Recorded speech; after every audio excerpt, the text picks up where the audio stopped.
Alright, so for our master presentation, I really wanted to look at investing because I want to be a hedge fund manager, and I thought the best way to do that was to learn about investing.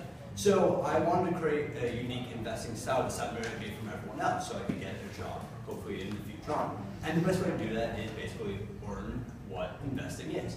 So I thought the best way to do that was to get a internship. So I went to an internship every Friday at a company called BTIG, which is essentially like the second or the third biggest private equities fund and hedge fund in essentially the world.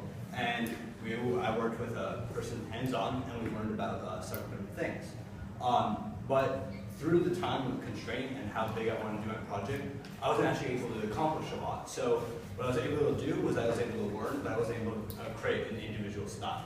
So I'm just going to walk you through what I learned and how I learned it. So we started off very simply. It's like, what is an asset class?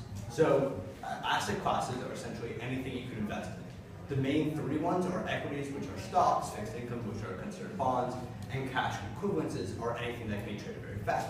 So stocks are basically medium-term investments. You can sell them fast, you can sell them long, you can basically have them for the long hold or short hold. And a lot of times they're either high risk or very low risk, depending how much money you put them on.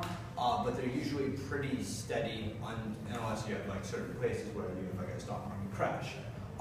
So for bonds, they're very, very steady, but they're very, very long term, and they're not very profitable because you only get, because a lot of them are government officiated, and you only get like 5% return, but with the stock you get anywhere to 100% return. And cash equivalencies, they're very short term and they're low risk because they're being traded so fast that it's like essentially if you were trading currencies. So if you wanted to get, I don't know, like 1,000 euros for $110 because you think the euro is going to go up. So they're usually low risk and short term.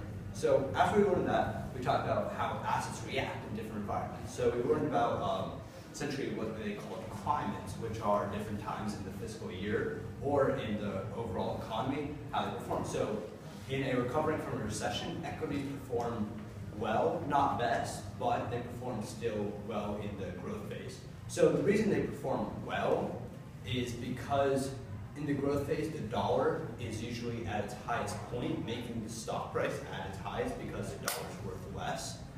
So essentially, with inflation, it kind of increases. So if you were to buy a stock at, let's say, $100, and then usually interest is 2%, so you get 2% on every single thing you did, and that's without even the stock going up. That's just simple interest. And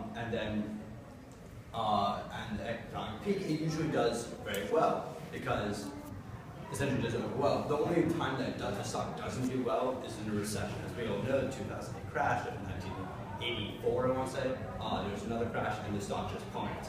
So fixed incomes, as we talked about before, were bonds.